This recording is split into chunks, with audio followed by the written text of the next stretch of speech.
Coba teman-teman respon ya. Suara saya aman nggak? Oke ya. Alhamdulillah aman, Ustaz. Siap, siap. Aman. Siap, siap. Teman-teman yang bisa buka Zoom, kalau bisa Zoom-nya dibuka videonya, kameranya ya. Jadi biar saya nggak ngerasa sendiri nih. Kalau banyak teman-teman yang kelihatan wajahnya jadi lebih rame, insya Allah. Kita mulai ya. Ini nggak ada pakai MC, kita langsung aja. Bismillahirrahmanirrahim. Assalamualaikum warahmatullahi wabarakatuh.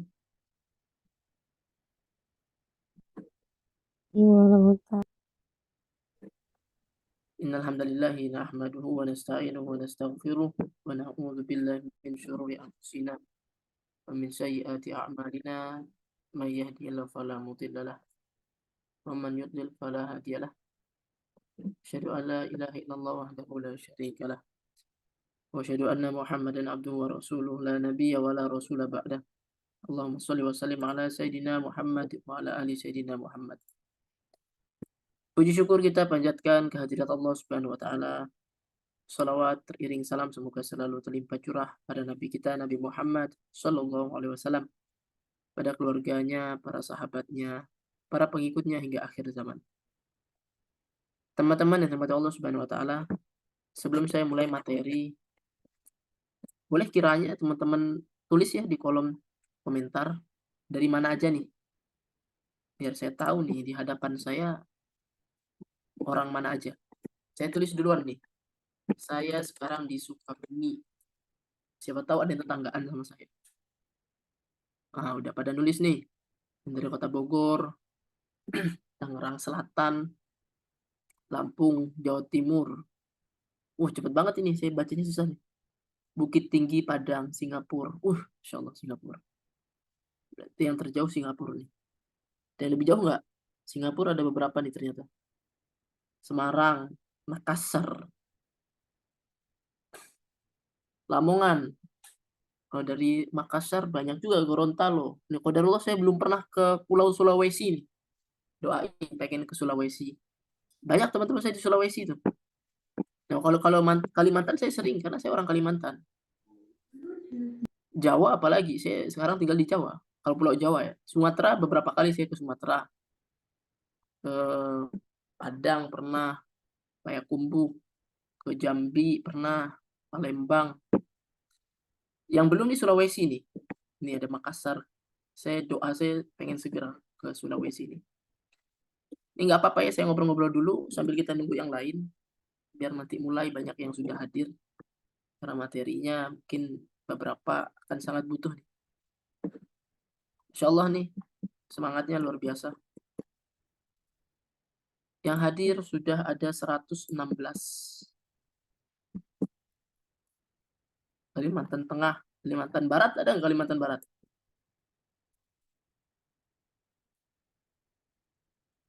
Saya asalnya Sanggau, Kalimantan Barat. Ya, siapapun yang hadir hari ini, saya selalu manggil teman-teman, sahabat ya. Kita, karena bagi saya ini sharing-sharing aja. Sharing-sharing pengalaman, sharing-sharing ilmu, nasehatin diri sendiri. Ya, jadi siapapun yang hadir hari ini, semoga selalu diberikan semangat oleh Allah Subhanahu Wa Taala, istiqomah terus bersama Al-Quran sampai akhir hayat. Apalagi hari ini kita bahas satu tema, judulnya menjadi penghafal Quran yang dirindukan surga. Ini bukan sembarang nih. Yang ngomong hari ini belum tentu. Ya, karena sejatinya saya juga nasihatin diri sendiri. Jadi bukan berarti saya ngomong, saya ngerasa sudah ahli surga. Akhirnya nasihatin teman-teman. Gak kayak gitu ya. Jadi yang berbicara pun hari ini pengen dinasehatin oleh diri sendiri. Ya, sebenarnya nasihat diri. Oke, kita mulai sedikit-sedikit ya. Ini akan kita bahas hari ini. Saya izin share screen. Oh, sebentar, salah ya. Tutup dulu.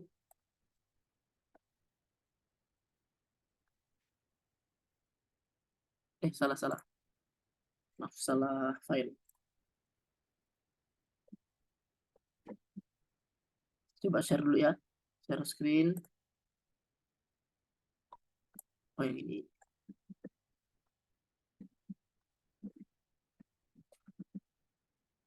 Udah kelihatan belum? Udah ya? Sudah. Iya, alhamdulillah sudah kelihatan. Sudah, Ustaz. Kelihatan ya? Kelihatan Ustaz. Nanti kalau suara saya keputus-putus atau mulai redup, tolong dikabar di chat ya. Karena kadang-kadang di sini sinyalnya putus ya. Saya pakai sinyal seluler biasa soalnya. Nah, ini tema kita hari ini. Semoga nggak lama ya. Menghafal Quran yang dirindukan surga. Nah, sekali lagi ini nasihat buat saya pribadi. Ini bukan menasihati siapa-siapa, ini menasihati diri sendiri. Karena kita semua pasti pengen jadi penghafal Quran yang dirindukan surga. Tentu saya nggak merasa bahwa saya ini udah bagus banget, udah dirindukan surga. Ya, tapi ini nasihat buat saya sendiri, ini pengingat juga. Semoga kita semua nanti menjadi hamba Allah Subhanahu wa taala, penghafal Quran ya. Diterima amalnya, hafalannya, perjuangannya. Ketemu sama Allah Subhanahu wa taala. Kata Allah Subhanahu wa taala, "Iqra wartaqi warattil kama kunta turattil fid dunya." Kita mendengarkan kalimat Allah Subhanahu wa taala, bacalah dan naiklah dan bacalah dengan tartil sebagaimana engkau membaca tartil di dunia. Fa inna manzilataka inda akhiri ayatin taqra'uha. Karena sesungguhnya kedudukanmu di surga sesuai dengan bacaan Quran yang kamu baca. Nah, itu harapan kita. Jadi harapan kita nanti kita ketemu sama Allah Subhanahu wa taala, kita mendengarkan kalimat tersebut. Karena saya selalu bilang sama santri, sampai kapan kita harus ngafal Quran? Sampai kapan kita harus berjuang? Sampai kapan kita harus murojaah? Saya selalu bilang, sampai kita mendengar kalimat dari Allah Subhanahu wa taala, Iqra wartaqi. Jadi kalimat itu tuh seperti tanda finish dari Allah Subhanahu wa taala, seperti isyarat dari Allah Subhanahu wa taala, cukup perjuanganmu, boleh istirahat sampai di sini. Jadi kalau kita belum pernah dengar kalimat Iqra wartaqi, jangan berhenti. Kalimat dari Allah ya, bukan dari saya. Ya, sampai kita mendengar langsung dari Allah Subhanahu wa taala. Karena tandanya kita sudah di akhirat dan tandanya perjuangan sudah boleh diistirahatkan. Jadi penghafal Quran yang dirindukan surga ini cita-cita kita semua. Izin saya perkenalkan diri dulu bagi yang belum kenal. Yang sudah kenal berarti kenalan ulang. Ya, ini buku-buku saya yang tulis ada 6. Teman-teman boleh kunjungi Instagram saya @rindu_surga_. Khusus malam ini ya, semalam ini teman-teman yang hadir, saya pengen bagi buku gratis. Jadi materi hari ini, malam ini, kalau pengen dapatkan buku gratis, jadi malam ini coba bukunya mana, nanti bebas lah ya, saya kirim yang mana aja, yang saya kira bermanfaat. Jadi coba bikin ringkasannya, biar saya tahu nih teman-teman beneran nyatat. Boleh di handphone, boleh di kertas, silahkan aja. Atau insight tertentu aja, quote apa yang didapatkan, atau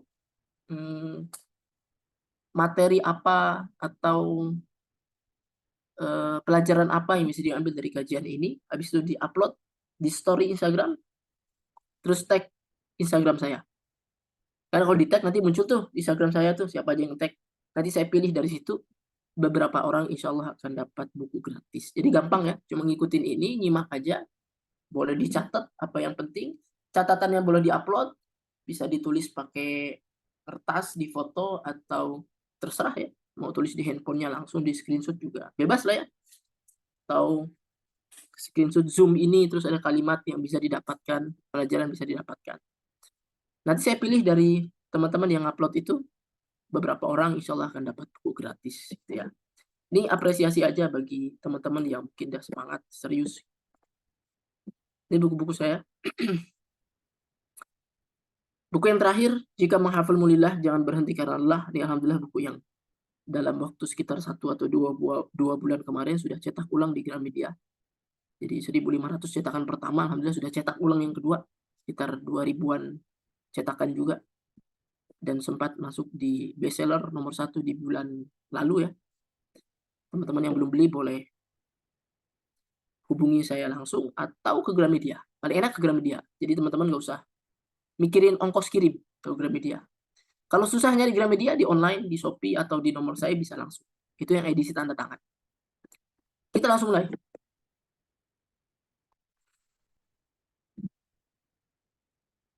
Ini Ini yang pengen saya sampaikan di awal. Yang terpenting dari menghafal itu adalah saat kita pulang kepada Allah membawa perjuangannya. Ini sering saya sampaikan kepada penghafal Quran, karena banyak yang cerita sama saya, menangis, sedih, stres bahkan. Dia cerita, saya sudah ngafal, bertahun-tahun nggak hafal-hafal. Saya sudah murojaah bertahun-tahun nggak lancar-lancar. Saya sudah sungguh-sungguh bertahun-tahun nggak selesai-selesai. Maka saya selalu sampaikan, yang penting dari menghafal itu bukan selesai 30 juz, tapi bagaimana kita pulang kepada Allah membawa perjuangan. Besar. Karena teman-teman perlu tahu bahwa ada yang dicabut hafalannya sebelum nyawanya.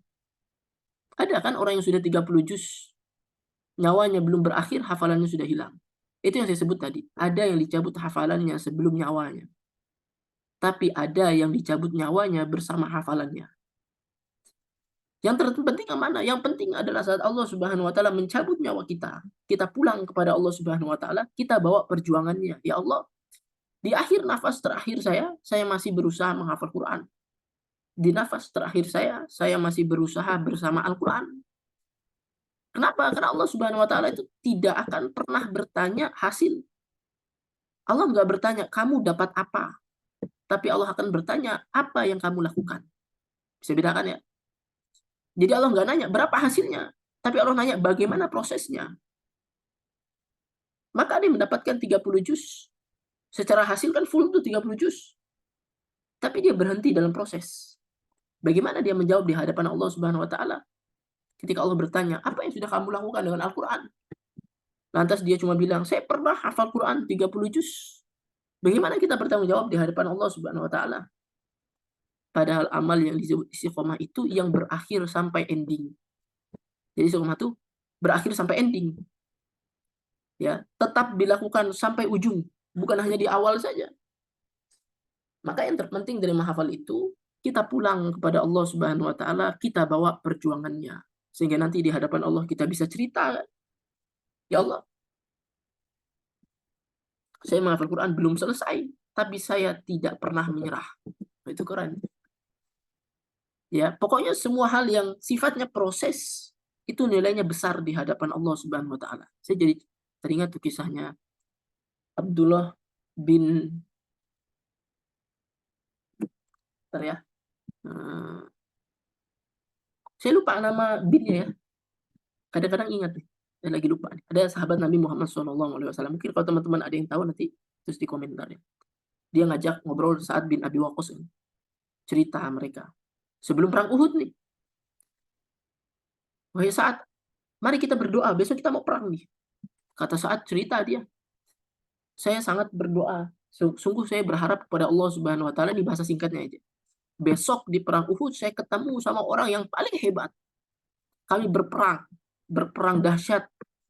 Kemudian aku berhasil mengalahkannya. Itu bahasa singkatnya lah. Itu doanya Sa'ad bin Abi Waqqas. Terus Sa'ad bin Abi Waqqas nanya ke Abdullah, kalau kamu apa doanya? Terus dia bilang, kalau saya sangat berharap besok di perang Uhud Allah pertemukan saya dengan musuh yang paling hebat. Kemudian kami berperang dan aku dikalahkan. Aku mati syahid di perang itu dan telinga hidungku terpotong. Itu doanya itu detail banget. Dia sampai minta telinga sampai hidungnya terpotong. Ditanyakan sama Sa'ad bin Abi Waqqas, kenapa kau pengen telinga sama hidungmu terpotong? Agar nanti di hari kiamat, ketika Allah bertanya, wahai fulan, mana telinga dan hidungmu? Akan kujawab bersama Allah dan Rasulnya. Nah itu ya. Jadi cita-citanya itu pengen lapor sama Allah Subhanahu wa taala bahwa saya sudah berjuang. Mana buktinya? Ini buktinya hidung sama telinga nggak ada. Gitu ya. Jadi artinya yang paling penting itu kita pulang kepada Allah Subhanahu wa taala bukan tentang berapa banyak hafalan, tapi seberapa hebat kita memperjuangkan. Ya, ini penting. Karena banyak yang cerita ke saya itu kan bukan anak-anak muda, tapi orang tua kan. Saat saya sudah ngafal 60, usia saya 60 tahun. Gimana ya? Apakah sempat saya jadi penghafal Quran 30 juz? Kalau kata saya nggak usah mikirin itu. Nggak penting. Ngafal tuh udah nggak penting lagi 30 juz. Kalau kita sudah mencari ridho Allah Subhanahu wa taala, 30 juz itu udah nggak penting lagi. Yang penting apa? Yang penting kamu tetap bersama Allah, bersama Al-Quran. Itu yang penting. Maka mau usia berapapun, saya selalu bilang, sejak hari pertama kamu memutuskan menjadi penghafal Quran, kamu adalah penghafal Quran selama tidak berhenti. Gitu ya. Jadi menjadi penghafal Quran itu gampang. Ya, jadi penghafal Quran itu begitu kita mulai hari pertama kita mulai, hari itulah kita penghafal Quran selama kita tidak berhenti. Tapi kalau kita berhenti, pada saat itu kita bukan lagi penghafal Quran. Terserah, maka usia 90 tahun, 100 tahun, kalau mau menghafal, dia menghafal di hari itu, besok wafat misalnya, dia adalah penghafal Quran. Di hadapan Allah Subhanahu wa Ta'ala. Bukan hasil kan? Jadi bukan hasil, tapi apa? Proses. Nah, hakikat menghafal adalah menjaga. Kapanpun kita berhenti menjaganya, saat itu kita bukan penghafal Quran. Nah, hari ini banyak orang pengen jadi hafiz Quran, tapi banyak orang kehilangan makna hafiz yang sebenarnya. Kan kalau saya tanya, apa artinya hafiz? Teman-teman tahu kan artinya? Hafiz itu artinya menjaga, penjagaan. Maka yang disebut hafiz Quran itu adalah orang yang menjaga Al-Quran, bukan orang yang hafal Al-Quran. Loh, bedanya apa? Karena yang hafal belum tentu menjaga. Ya kan? Kan banyak tuh yang hafal 30 juz. Kalau ditanya murojaahnya gimana? Oh, udah hilang semua hafalannya. Dia hafal, dia bukan hafiz, dia bukan penjaga. Ya. Ini hafiz versi kita ya. Kalau hafiz versi ulama itu kan bukan hanya hafal Al-Quran, tapi hafal hadis ratusan ribu kan. Jadi ini hafiz versi kita lah ya. Jadi hafiz itu menjaga. Karena hakikat menghafal itu menjaga. Kapanpun kita berhenti menjaga, saat itu kita bukan menghafal Quran. Maka kendati pun kita sudah selesai hafalan 30 juz, kalau yang kita jaga hanya 5 juz, sebenarnya kita hanya hafal 5 juz. Karena yang 25 itu bukan hafalan kita, itu mantan hafal, mantan hafalan. Dan tidak ada kebanggaan dari sesuatu yang sekedar pernah. Jadi nggak perlu bangga kalau saya pernah hafal 30 juz, terus kita bangga. Nggak usah bangga, kenapa bangga? Karena masih mending, kata orang gitu ya, masih mending mantan preman daripada mantan ustadz. Ya, apa yang dibanggakan dari mantan ustadz? Apa yang keren dari mantan penghafal Quran? Lebih baik mantan preman daripada mantan penghafal Quran. Kalau mantan preman berarti udah nggak preman lagi sekarang. Kalau mantan penghafal Quran berarti udah nggak penghafal Quran lagi sekarang. Kan saya selalu bilang tuh, kalau sekedar pernah, iblis juga pernah beriman. Ya kan? Ya baca aja kisahnya. Iblis itu sebelum menjadi hamba atau menjadi makhluk yang terkutuk, dihinakan oleh Allah Subhanahu wa Ta'ala. Sebelum makhluk yang sangat beriman, bahkan menjadi pemimpin para malaikat di langit. Jadi iblis juga pernah beriman, tapi iblis nggak pernah bangga di hadapan orang-orang atau di hadapan siapapun. Saya dulu pernah beriman. Jadi permisalan orang yang bangga, saya pernah hafal Quran itu seperti iblis yang mengatakan saya pernah beriman. Tapi sekarang nggak lagi. Gitu ya. Jadi perlu disadarin. Kalau kita pengen menjadi hamba yang atau penghafal Quran yang dirindukan oleh Allah Subhanahu wa Ta'ala, dirindukan surga, maka kita harus paham hakikat menghafal itu menjaga. Hafalan, hafiz itu menjaga. Dan hafalan yang tidak dijaga tidak mungkin bertambah. Ya, saya itu termasuk yang sangat keras di sini sama santri. Kalau santri belum lancar hafalan yang lama, tidak saya izinkan untuk nambah hafalan. Alhamdulillah hafalan mereka cepat. Kenapa? Karena mereka mengikuti konsep la in syakartum la azidannakum. Kalau hafalan itu kamu syukuri, pasti ditambah sama Allah Subhanahu wa Ta'ala. Saya buktikan di sini nih. Bagus murojaah mereka, bagus juga ziyadah mereka. Maka biasanya kalau udah selesai 30 juz atau berapapun per levelnya 5, 10, 15, 20 bisa langsung tasmi. Nggak perlu repot persiapan. Kenapa? Karena murojaahnya dijaga. Gitu ya. Jadi menjadi penghafal Quran itu harus siap penjaga. Jangan sampai kita semangatnya pas ziyadah. Begitu murojaah kita mati rasa. Begitu murojaah kita nggak punya semangat. Pertanyaan saya sederhana. Kita ngafal buat siapa? Kenapa ziyadah doang semangat? Ziyadah itu kan nambah jumlah hafalan kan? Emang kenapa kalau jumlah hafalannya nambah? Bangga ya. 10, 15 kan keren tuh. Tapi apa kabar hafalan-hafalan yang sebelumnya? Kenapa ditinggal? Emang hafal buat siapa? Karena saya yakin kalau orang menghafal karena Allah, mereka akan menjaga hafalan yang sudah dimiliki. Kenapa? Itu kan mensyukuri hafalan tuh dikasih sama Allah Subhanahu wa Ta'ala. Terima kasih kan. Cara kita berterima kasih, kita menjaga apa yang sudah diberi oleh Allah Subhanahu wa Ta'ala. Bukan ditinggalkan. Coba gimana tuh kalau kita ngasih seseorang hadiah, hadiahnya ditinggalin. Hadiahnya nggak dijaga, hadiahnya diabaikan, dia malah minta yang baru. Coba saya minta yang lain, ada nggak? Dikasih motor, dia minta mobil, ada nggak? Nah, itu kayaknya kita. Dikasih 1 jus, kita minta jus yang lain dong. Tapi yang 1 tadi nggak dijaga. Dikasih lagi 2, minta lagi yang lain. Yang 2 ini nggak dijaga. Ternyata kita belum benar-benar menjaga hafalan kan. Kalau seperti itu. Mulai sekarang gimana cara kita menjaga hafalan yang kita dimiliki. Nanti di akhir saya kasih tips ya. Di akhir saya kasih tips sederhana, prinsip dasar gimana cara mengembalikan hafalan yang hilang. Gitu ya. Saya kasih prinsip dasar bagaimana cara mengembalikan hafalan yang hilang. Nah, maka saya punya konsep mutkin.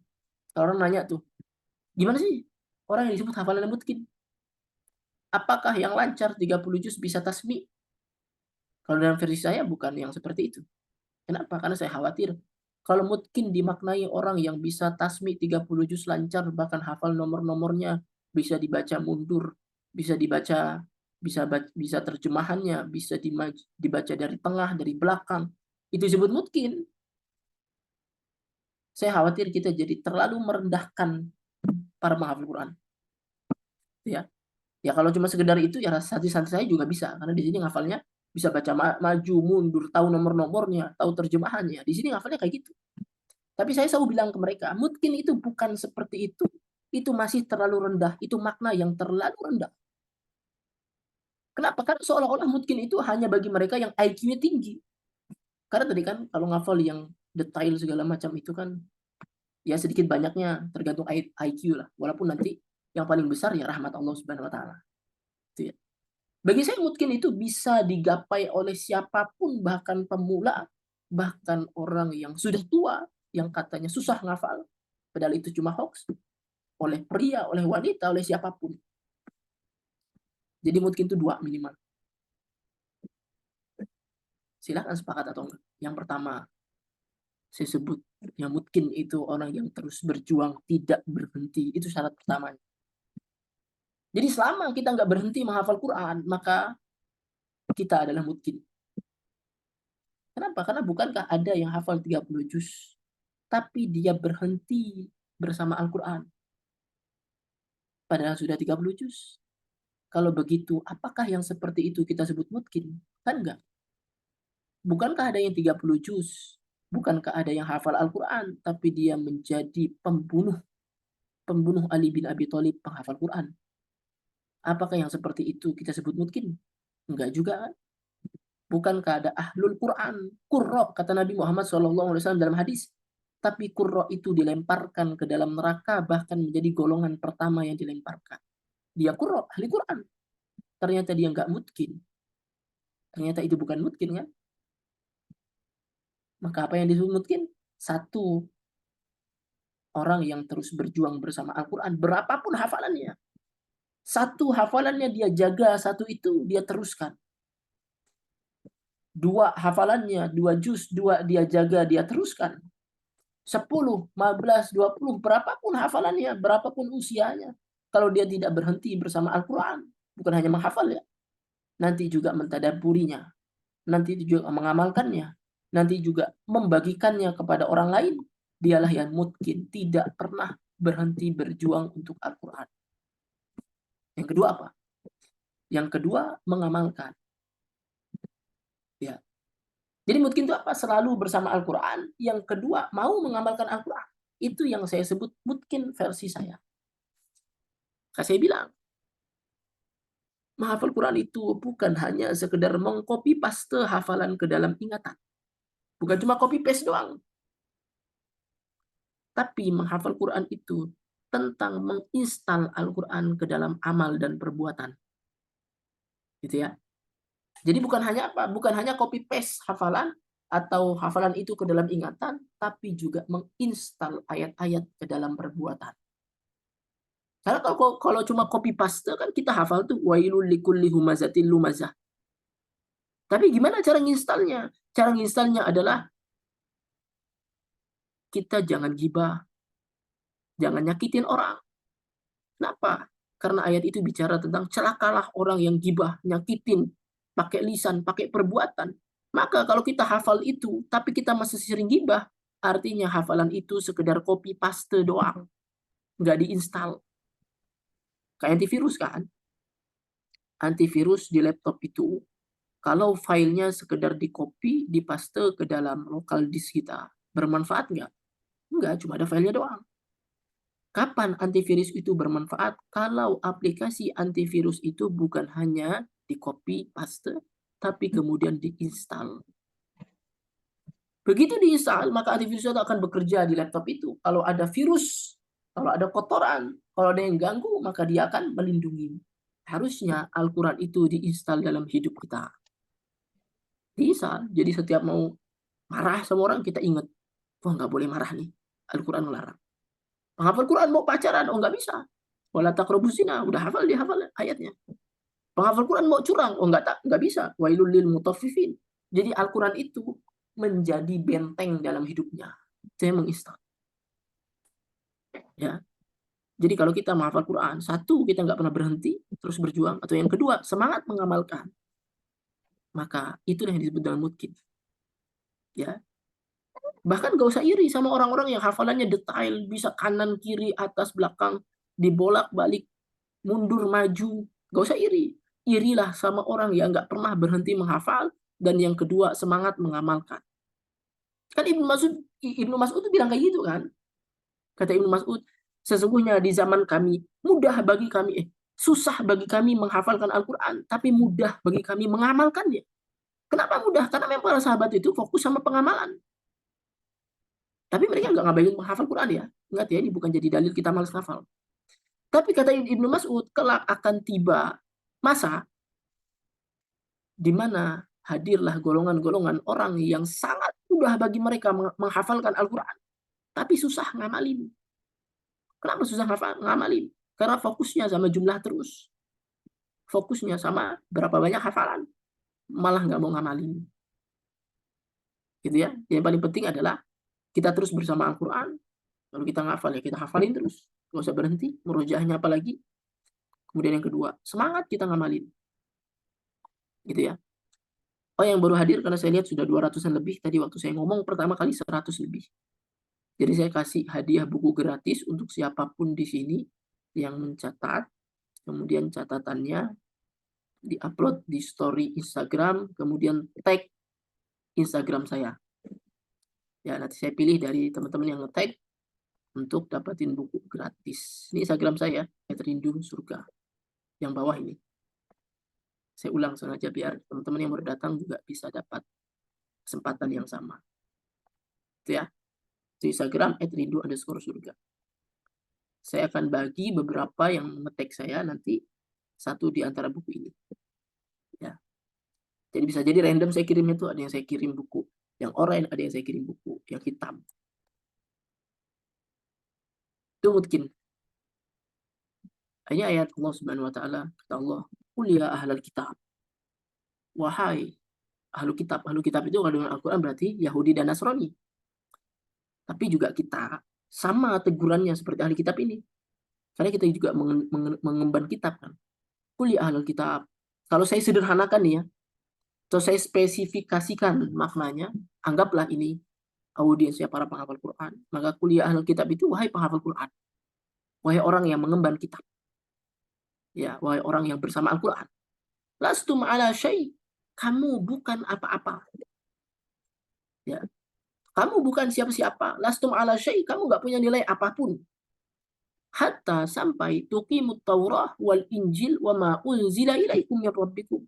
Sampai kalian menegakkan Taurat, Injil, dan apa yang Allah Subhanahu wa taala turunkan kepada kalian. Maksudnya apa? Kitab Allah. Kalau konteksnya orang Islam berarti Al-Quran. Jadi kalimatnya itu seperti, wahai penghafal Quran, kalian tuh nggak dianggap apa-apa. Nggak ada nilainya sama sekali sampai kalian mengamalkan, menegakkan Al-Quran dalam hidup kalian. Itu kan pengamalan. Jadi penghafal Quran yang sombong, wah saya hebat nih hafal Quran, menang MTQ, juara MHQ dunia atau Indonesia. Hanya bangga sampai di situ, maka ayat ini harus menjadi tamparan. Kata Allah Subhanahu wa taala, kalian bukan siapa-siapa. Bukan juara sama sekali. Kecuali sampai kalian menegakkan Al-Quran dalam hidup kalian. Ya memang kita nggak bisa lah totalitas mengamalkan Al-Quran sebagaimana Nabi ya. Kalau kita bisa berarti ya kalahin Nabi kan. Tapi bagaimana caranya kita selalu bersemangat untuk mengamalin Al-Quran. Jadi harus ada kayak semangat sendiri. Apa yang bisa saya amalin dari Al-Quran ini? Saya udah hafal ini. Dari hafalan ini kira-kira apa ya pengamalannya? Kayaknya juz 30 yang sudah kita hafal sejak kecil pun, itu banyak yang kita nggak ngeh apa pengamalan yang bisa kita lakuin. Karena buktinya, walaupun kita semua hafal wailul likulli himazatil lumazah, seperti yang tadi saya bilang, kayaknya semua di antara kita masih sering gibah, nyakitin orang, fitnah. Itu baru satu ayat kan. Padahal kita sudah hafal dari dulu alhaakumut takatsur. Tapi berapa banyak di antara kita yang hidup di bawah gengsi, pengennya foya-foya terus, bermegah-megahan. Padahal alhaakumut takatsur itu bermegah-megahan telah melalaikan kamu. Kalau sudah larang itu. Banyak kan? Wa yamna'unal ma'un, gak mau bantu orang misalnya. Ya, banyak sekali ayat-ayat yang sudah kita hafal. Tapi karena kita nggak semangat ngamalin Al-Quran, akhirnya ayat itu hanya menjadi penghias di dalam kepala kita saja. Ya, maka saya pengen bangun semangat. Kalau kita jadi menghafal Quran yang dirindukan oleh Allah Subhanahu wa taala, oleh surga, maka surga merindukan para penghafal Quran yang mau mengamalkan. Kenapa? Karena ada satu penghafal Quran, ada golongan penghafal Quran yang dilemparkan bukan ke surga, tapi ke neraka. Siapa mereka? Ya mereka yang mengatakan, qara'tu fikal Quran, ya Allah, aku menghafal Quran karena engkau ya Allah. Kata Allah, kadzabta. Bahkan Allah bertanya, apa yang sudah kamu amalkan dari apa yang sudah kamu ketahui itu? Ternyata dia nggak bisa jawab kan. Dia bertanya Allah tuh, maza amilta bima alimta. Seperti Allah. Apa yang sudah kamu amalkan dari pengetahuan kamu itu? Al-Quran itu kan sumber pengetahuan. Ini ilmunya nih. Nanti Allah nanya tuh. Dari ilmu itu, apa yang sudah kamu amalkan? Dari hafalan itu, apa yang sudah kamu lakukan? Mada amilta bima alimta. Itu dalam hadis panjang yang menyebutkan tentang penghafal Quran yang dilempar ke dalam neraka. Ternyata ini tentang pengamalan. Surah Shad juga menjelaskan itu. Kitabun unzila ilaika fala yakun kitabun unzila ilaika mubarakun liyadabbaru ayatihi wa liyatadzakkara ulul albab. Apa kata Allah Subhanahu wa taala di surah Shad ayat 29? Kitab ini Al-Qur'an diturunkan sebagai sumber keberkahan agar ditadabburi ayat-ayatnya dan diamalkan. Atau waliyatadzakkara ulul albab itu diambil pelajarannya. Untuk orang yang berpikir, maksudnya diamalkan. Ternyata kata Allah, Al-Quran ini, kata Allah ini, kuturunkan Al-Quran untuk kalian amalkan. Tapi anehnya, kebanyakan kita itu berinteraksi dengan Al-Quran nggak sampai pengamalan. Fokusnya apa? Ya baca, bagus, dapat pahala. Menghafalkan, apalagi pahalanya gede. Tapi jangan berhenti di situ. Karena Allah bilang, Al-Quran ini diturunkan supaya ditadabburi. Kenapa kita nggak sampai situ? Waliyatadzakkara ulul albab, dan diamalkan dalam hidup, diambil pelajarannya. Ya, kenapa kita nggak sampai situ? Padahal itu tujuan besarnya. Ini pelajaran bagi kita semua.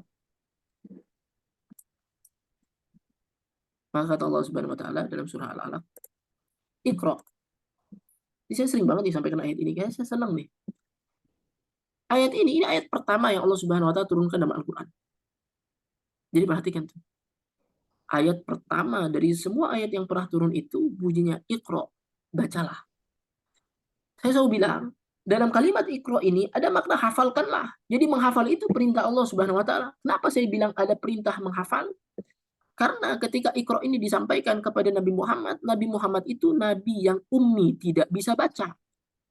Maka satu-satunya cara Nabi Muhammad membaca adalah menghafalkan. Begitu Nabi hafal, baru Nabi bisa baca. Karena Nabi hanya bisa membaca dari hafalannya, bukan dari tulisan. Jadi dalam kata Iqra itu ada makna hafalkanlah. Dan kata Allah, Iqra bismi rabbikal ladzi khalaq. Menghafal yang benar itu harus atas nama Tuhanmu, ikhlas. Ya. Nah, pertanyaan kita adalah, bagaimana menghafal yang ikhlas itu? Menghafal ikhlas itu endingnya sebagaimana ending dalam surah ini. Ada yang tahu nggak apa ending surah ini? Ayat 19 ya berarti.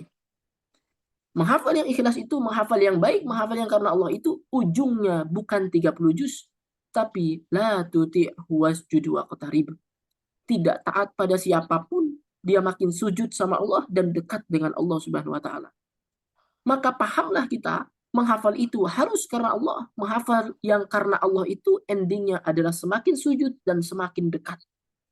Dan itu tidak mungkin bisa didapatkan kecuali kita mengamalkan Al-Quran. Jadi saya selalu bilang, maka menghafal bukan tentang memproduksi hafalan.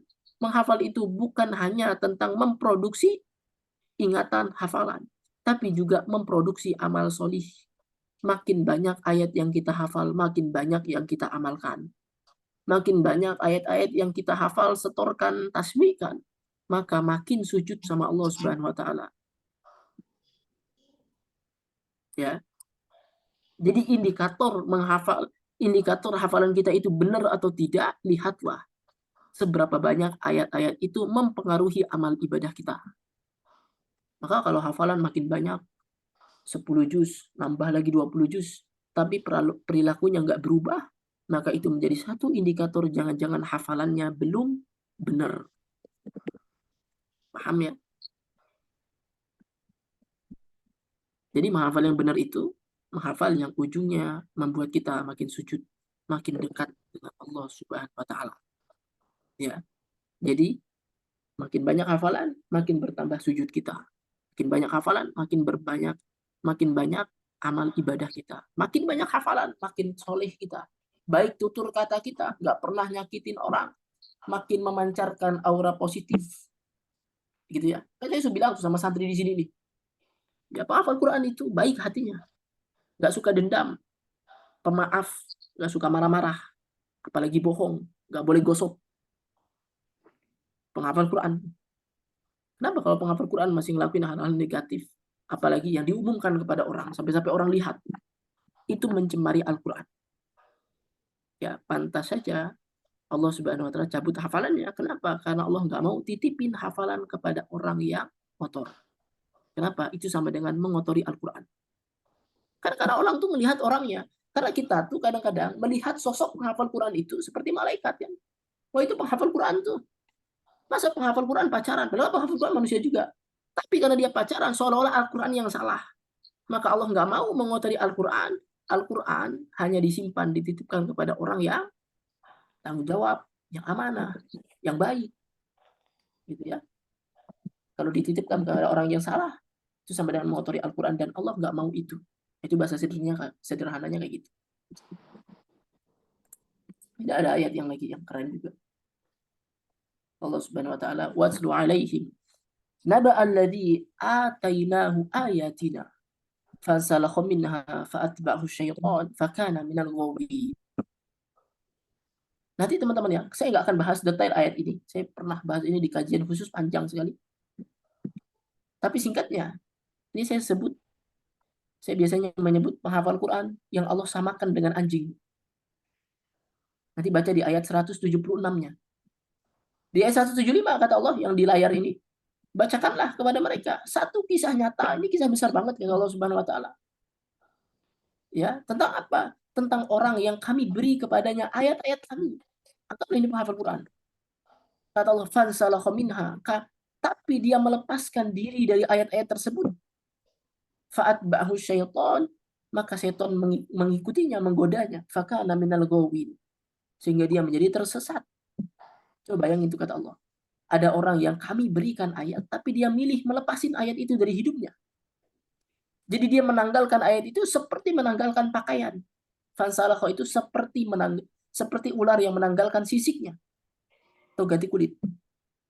Dia lepaskan ayat itu. Dia hafal misalnya wala taqrabuz zina, tapi dia pacaran. Artinya dia melepaskan ayat itu dari hidupnya. Dia hafal tapi dia lepaskan ayat itu. Jadi mengerikan di ayat 176-nya kata Allah Subhanahu wa taala, "Famasaluhu kamatsalil kalb." Permisalan orang yang seperti itu seperti anjing, kata Allah. Kata Allah ya, bukan kata saya. Orang dikasih ayat tapi dia lepaskan ayat itu. Dia nggak peduli sama apa yang dia hafal. Dia mengikuti hawa nafsunya, melakukan apa yang dia mau, bukan apa yang Al-Quran mau. Kata Allah, permisalan orang seperti itu seperti anjing. Intahmil alaihi yalhath au tatruku yalhath.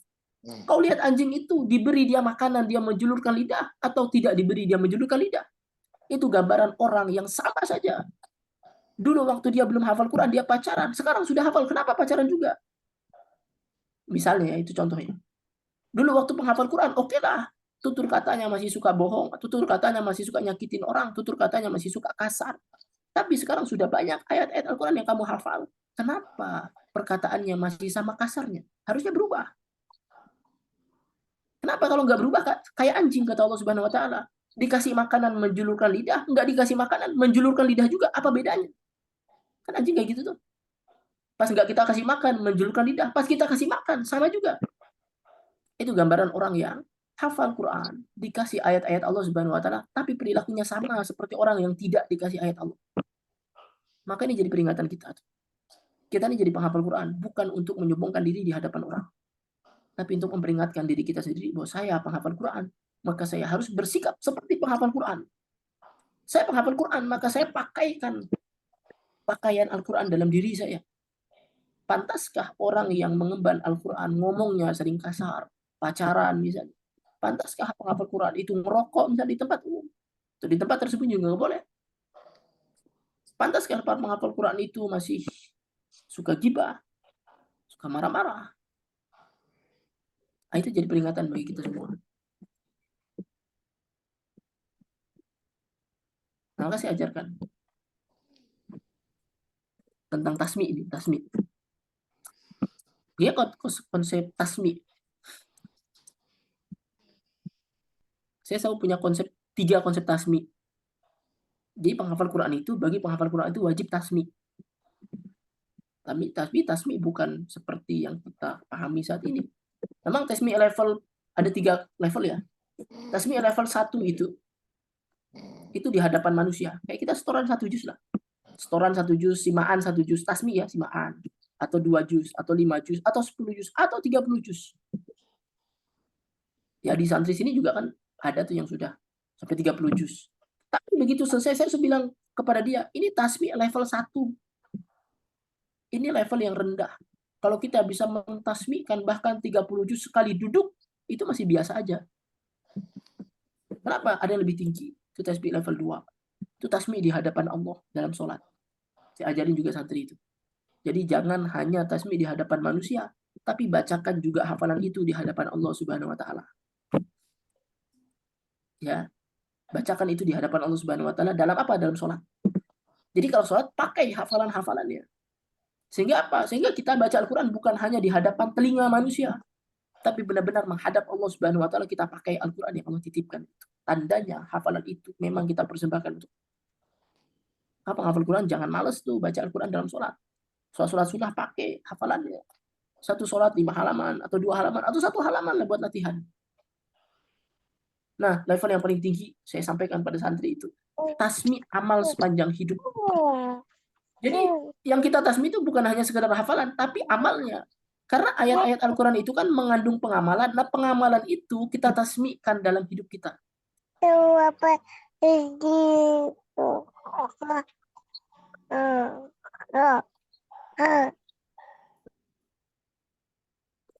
Mohon yang mic-nya masih mengganggu, ditutup ya. Tasmi amal sepanjang hidup itu apa? Jadi Al-Quran itu kan setiap ayatnya mengandung makna-makna kan. Nah, makna-makna itu bagaimana caranya kita pancarkan dalam kehidupan kita. Maka tasmi amal itu bagaimana lisan kita seperti Al-Quran, mata kita seperti Al-Quran, telinga kita seperti Al-Quran, seperti ajaran Al-Quran, tutur kata kita, terus kaki kita, tangan kita, seluruh amal perbuatan kita, kita tampakkan seperti sebagaimana Al-Quran. Jadi kita tasmikan bukan hafalannya doang, tapi apa? Tapi pengamalannya. Nah, ini perjuangan seumur hidup. Kalau tasmi 30 juz doang mah itu level 1. Wah, itu udah beres. Dulu juga saya waktu mondok juga sempat kan tasmi. Baru-baru ini juga tasmi di hadapan Syekh 30 juz. Tapi ya bagi saya bukan itu yang paling penting. Itu bonus aja kan.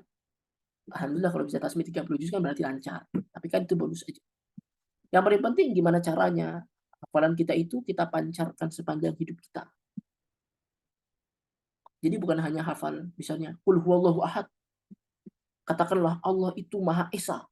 tapi dalam prakteknya kita syirik misalnya. Ya naudzubillah. Berarti kita hanya mentasbihkan lafaznya, tapi tidak mentasbihkan amalnya. Ya, maknanya kita lupa. Itu yang maksud saya. Jadi, bukan hanya sekedar tasmi surah Ad-Duha misalnya, tapi masih sering nyakitin anak yatim. Kan fa'ammal yatima fala taqhar, harusnya terhadap anak yatim jangan kalian hardik. Nah, berarti kalau kita kayak itu, yang kita tasmikan hanya sekedar hafalannya, tapi maknanya enggak. Gitu ya. Jadi menjadi penghafal Quran yang juga surga itu, kita fokus bukan pada jumlah, tapi apa bagaimana kita terus bersama Al-Quran, kemudian bagaimana kita terus mengamalkan Al-Quran. Maka secara prakteknya kita tasmikan hafalan itu. Satu, kalau secara dunia ya kita tasmikan hafalan di hadapan guru kita. Itu level yang paling bawah. Kemudian kita tasmikan di hadapan Allah dalam sholat, dan kebiasaan sholat kita. Yang ketiga, kita tasmikan dalam kehidupan kita sepanjang hidup kita. Ya, nah yang terakhir saya kasih bekal. Kajian ini nggak usah lama-lama, yang penting masuk. Yang terakhir saya kasih bekal. Bagaimana mengobati hafalan yang hilang. Ini prinsip dasarnya ya. Ini prinsip dasarnya banget. Ada 4 stepnya. Saya nggak ngajarin detailnya. Detailnya hari Jumat itu saya ada webinar tentang skema menghafal Al-Quran. Cara ziyadah dan murojaah yang tepat. Cara bikin jadwal kapan ziyadah, kapan murojaah, waktu-waktu murojaah dan ziyadah. Itu di hari Jumat. Kelas skema pembagian ziyadah dan murojaah. Yang sudah daftar berarti nanti hari Jumat kita mulai sesi 1 karena ada 2 sesi. Yang belum daftar coba daftar. Nanti saya kasih tahu infonya di akhir. Tapi prinsip sederhananya kalau hafalan hilang. 1, bertobat dulu kan. Jelas ya. Bertaubat, menyesal, mengakui kelemahan diri, berjanji tidak akan mengulangi kembali kesalahan yang sama. Kenapa harus bertobat? Karena dalam surah Al-Waqiah kata Allah Subhanahu wa taala, la yamassuhu illal mutahharun. Tidaklah disentuh Al-Quran itu kecuali oleh orang yang dibersihkan atau yang suci. Artinya, kalau Al-Quran nggak mau bersentuhan sama kita, Al-Quran itu pergi dari hidup kita, jangan-jangan kita belum bersih. Maka bersihkan diri dengan taubat, penyesalan, akui kelemahan diri di hadapan Allah. Ya Allah, saya bertaubat dari segala dosa. Semoga dengan bersihnya hati Al-Quran mau masuk lagi. Gitu ya. Jelas yang pertama bertobat dulu kan. Nyesel dulu, jangan ngerasa, jangan berdalih apapun di hadapan Allah Subhanahu wa taala. Sudah aja ngaku salah. Jangan ya Allah, saya hafal Quran tapi dulu karena ini ya Allah. Udah bilang aja saya salah ya Allah. Ini kuntu minadz dzalimin. Nah, yang kedua, ziyadah ulang. Saya selalu ditanya sama orang-orang, gimana cara murojaah hafalan yang sudah hilang? Jawaban saya, nggak ada cara murojaahnya. Ingat ya, tidak ada cara murojaah hafalan yang sudah hilang. Bingung tuh orang. Wah, gimana dong? Kalau gitu nggak bisa dimurojaah. Emang nggak bisa dimurojaah. Hafalan yang sudah hilang itu bukan dimurojaah, tapi diziyadah ulang. Makanya harus paham, definisi murojaah itu mengulang hafalan sebelum masa ingatnya berakhir. Jadi kalau masa ingatnya sudah berakhir, nggak ada lagi di kepala, yang nggak mungkin bisa dimurojaah. Bisanya diziyadah ulang. Dan nggak usah takut, ziyadah ulang itu bukan aib, nggak apa-apa. Itu proses. Kita semua pernah salah. Hafalan sudah hilang, ya nggak apa-apa. Ya. Prinsipnya hafalan sudah hilang itu diperlakukan sama seperti ayat-ayat yang belum dihafal. Sehingga apa? Harus dihafalkan ulang. Nah, supaya nggak stres, saya bilang, kalau hafalan sudah hilang, oke, lepaskan saja. Pertama, terima dulu kondisi. Jangan banyak stres. Terima dulu kondisi. Terima kondisi itu apa? Sadar bahwa hafalan itu sudah hilang, ya sudah hilang. Biar apa? Biar tenang kita. Kalau sudah hilang, anggap itu bukan hafalan kita, biar kita nggak stres. Yang bikin penghafal Quran itu stres biasanya karena dia sudah pernah hilang, kemudian dipikir, wah saya pernah hafal gimana ya? Udah, lepasin aja dulu. Nggak apa-apa, lepasin dulu. Rilis dulu, jadi lepasin. Ya, hafalannya sudah hilang. Kalau begitu dia bukan milik saya lagi. Kalau bukan milik saya lagi, sekarang saya pengen berusaha dapatin lagi. Jadi di kepala kita tuh udah fix, bukan, aduh ini hafalan punya saya kok nggak ada lagi ya. Jadi saya bingung nih gimana ya. Padahal saya pernah hafal kok sekarang nggak ada di kepala. Udah, lepasin aja. Memang hafalan itu sudah hilang. Hafalan yang sudah hilang itu udah bukan milik kita lagi. Sadar gitu? Jadi kita nggak stres. Berarti kalau sudah pernah hafal 30 juz hilang semuanya, anggap aja kita belum pernah hafal. Udah. Nah sekarang kita fokus bagaimana cara ngafal ulang. Ya, terus yang ketiga gimana? porsinya lebih banyak. Kalau dulu menghafal sehari 1 halaman, sekarang kan menghafal ulang nih. Sekarang jangan 1 halaman, 2 halaman. Insya Allah masih ada bekas-bekasnya sedikit di kepala. Jadi porsinya lebih banyak. Biar apa? Biar kita nggak lalai. Ziyadah ulang. Oleh karena sebenarnya hafal tersebut sudah pernah hafal, maka porsi ziyadahnya sebisa mungkin lebih banyak dari ziyadah biasanya. Dan yang terakhir, yang paling penting, nggak boleh dilepasin lagi. Kalau udah dapat tuh sedikit demi sedikit, dapat 1 dijaga, dapat 2 dijaga, dapat 3 dijaga, dapat 4 1 sampai 4 dijaga, dapat 5 1 sampai 5 dijaga, dapat 6 1 sampai 6 dijaga, nambah yang ke-7 1 sampai 7 dijaga, begitu seterusnya. Gimana dong caranya kita membagi itu, cara membagi, cara menjaga hafalan yang lama, menambah hafalan yang baru, membagi waktunya gimana? Saya bahas di kelas hari Jumat. Sesi pertamanya hari Jumat, sesi keduanya hari Minggu. 2 hari lagi. Teman-teman yang belum daftar, saya sarankan daftar.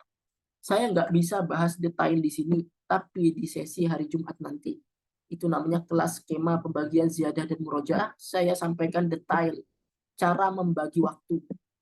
Nah, ini ya yang belum daftar misalnya. Skema pembagian ziyadah dan murojaah. Kita mentoring sekaligus praktek. Apa yang akan kita bahas di sini? Ya, yang kita bahas bentar ya. Menyusun skema mungkin murojaah dan ziyadah. Mentoring cara manajemen waktu yang benar. Kunci bisa murojaah kapanpun dan dimanapun. Strategi istiqomah dengan Al-Quran meski sibuk. Cara mengembalikan hafalan yang hilang. Nanti dapat semua tuh, insya Allah. Ya, karena saya sampaikan detail sekali sekaligus prakteknya dan dapat mutabaah gratis. Ya, yang bisa membimbing hafalan kita. Banyak yang sudah ini sudah batch 4 ya, batch 1 sampai 3 sudah ada di tahun-tahun sebelumnya dan sudah ratusan yang mendapatkan manfaat. Infak aja. Ya kalau ada nanya bayar nggak, infak aja. Boleh nggak infak? Boleh. Tetap bisa hadir. Cuma nanti beda benefit aja. Ya, saran saya nggak apa-apa ikut infak karena infak dibandingkan ilmunya insya Allah tidak seberapa. Sesi Zoom 2 kali, ada ebook yang bisa didapatkan. Rekaman lifetime, tanya jawab, bebas konsultasi, komunitas menghafal Al-Quran. Daftar ke nomor tersebut ya. Ini saya ceritakan beberapa testimoni yang sudah ikut di batch-batch sebelumnya. Boleh dibaca sendiri aja. Banyak sekali yang sudah ikut. Alhamdulillah, betul-betul menjawab semua kebingungan dan pertanyaan-pertanyaan saya selama ini. Materi-materi yang disajikan sangat padat, motivatif, dan sangat applicable. Ini beberapa testimoni dari yang sudah pernah ikut. Semenjak mengikuti seminar ini, begitu luar biasa dampak yang dirasakan. Banyak mindset dan sistem dalam membagi pola murojaah. Dan ziyadah yang disampaikan sangat detail dan aplikatif. Ya karena memang langsung praktek dan saya kasih tahu cara praktek hariannya seperti apa. Ya, ini saya nggak bacain satu-satu karena banyak banget ya. Setelah ikut webinar ini jadi makin paham bagaimana pentingnya murojaah, manajemen murojaah disesuaikan dengan klasifikasi murojaahnya sampai kapan harus ziyadah, kapan dikuatkan. Ya, pembagian waktunya juga diajarkan. Gitu ya. Nah, ini ya materinya. Semoga bermanfaat terutama bagi saya pribadi. Ya, terakhir saya ingatkan lagi buat teman-teman yang pengen dapatin buku gratis, saya tadi kasih kesempatan. Boleh upload apa yang didapatkan malam ini ke Instagram story, kemudian tag Instagram saya. Nanti dari teman-teman yang nge-tag itu kan mungkin ada beberapa ya. Saya akan pilih beberapa untuk dapat hadiah buku gratis, saya kirimkan langsung ke alamatnya. Gitu ya. Berarti jangka waktunya 1 hari. Kenapa 1 hari ya? Sesuai masa story kan biasa 24 jam tuh. Saya akan lihat aja selama 1 hari ini mana aja yang nge-tag saya. Gitu ya. Ya semoga bermanfaat.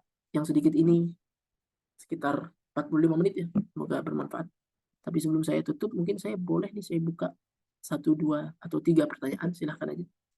Yang mungkin mau bertanya, boleh raise hand dulu. Angkat tangannya di Zoom. Kalau nggak ada juga nggak apa-apa. Berarti kita cukupkan aja ya.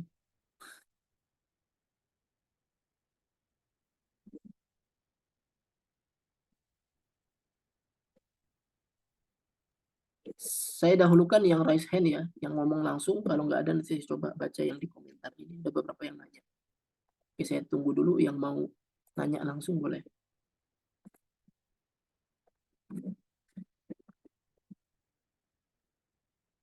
Ini ada yang minta ditampilkan slide yang ini. Silakan ya. Bentar. Ini yang tadi mau nyatat ulang, saya tampilkan ulang.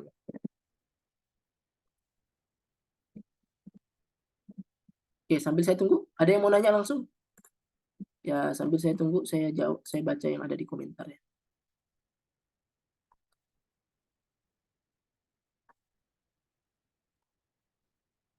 Izin bertanya doang, nggak ada pertanyaannya. Boleh tanya aja langsung. Nasihat untuk santri yang kurang bersemangat merojaah. Wah, ini harus sering nih nasihatinnya ya. Kalau bagi saya, menasihatin santri yang kurang semangat merojaah, ya saya bagikan atau saya semangati dengan nilai-nilai akhirat aja. Saya nggak pernah, hampir-hampir saya nggak suka kalau motivasi santri dengan nilai dunia. Kayak misalnya, kamu kalau ngafal Quran nanti kamu dapat terkenal, kamu dapat beasiswa segala macam. Saya nggak pernah itu. Karena saya khawatir itu jadi motivasi besar mereka menghafal. Dan saya nggak mau mereka menghafal untuk mencari dunia. Sama sekali nggak mau. Ya, karena bagi saya dunia tuh nggak pantas menjadi bayaran para penghafal Quran. Karena Quran tuh semahal itu nggak layak dibayar oleh dunia. Bagi saya seperti itu. Bagaimana seorang penghafal Quran ketika dihadapkan dengan ujian lawan jenis alias virus jambu merah. Merah jambu ya. Merah. Bagaimana seorang penghafal Quran kita dihadapkan dengan ujian lawan jenis? Ya harus berani pilih. Mau pilih A atau B? A-nya Al-Quran, B-nya doi. Nah, B-nya pacar atau lawan jenis gitu ya. Ya harus berani milih lah. Kalau bagi saya itu bukan apa ya, bukan sesuatu yang sulit karena pilihannya udah antara hitam sama putih. Mau pilih hitam atau putih gitu loh. Tapi kan sakit hati, tapi kan berat. Ya memang berat. Ya, sesuatu yang pernah kita mulai kemudian kita putuskan atau kita tinggalkan pasti berat. Tapi namanya juga pengorbanan.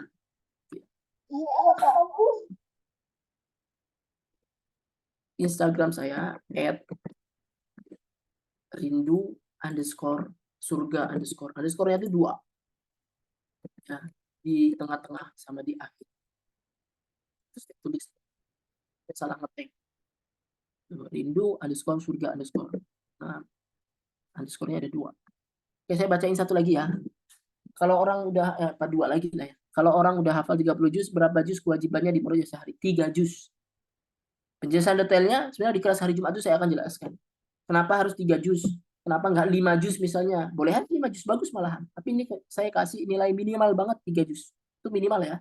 Berarti dalam 10 hari udah keulang. Itu ya. Bagaimana bagi waktu ziyadah dan murojaah dan apakah? Nah ini yang saya bahas, yang saya bilang tadi itu akan dijelaskan di hari Jumat.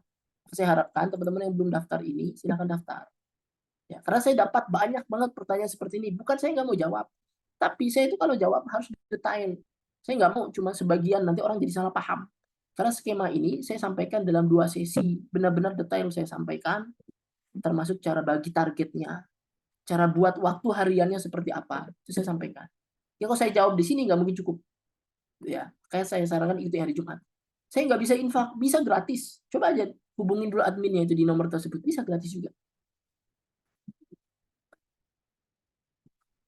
Bagaimana kondisi guru Quran?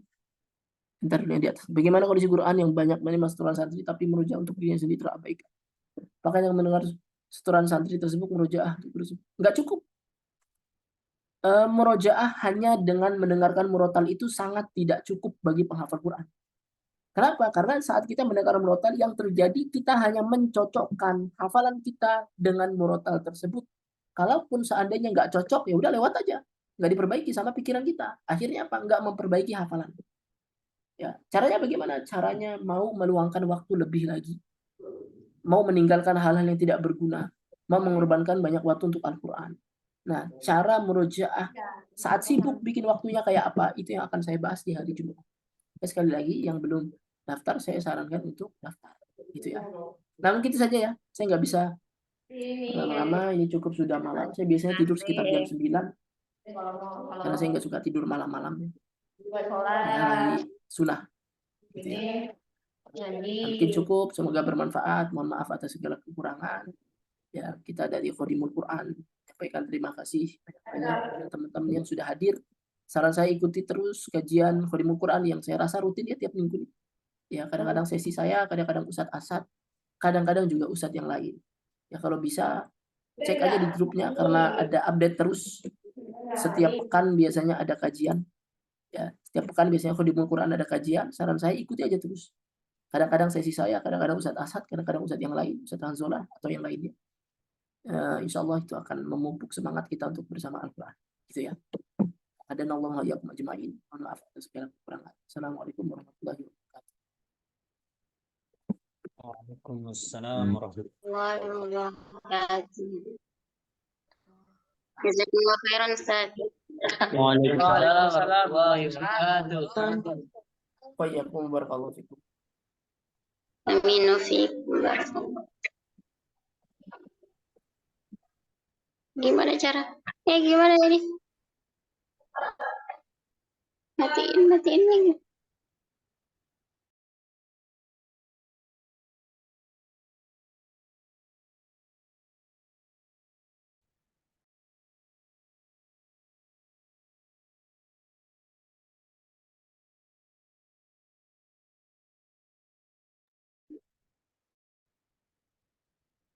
Aduh, error lagi HP. Gimana keluarnya ini? Untuk menghafal dan murojaah adik-adik.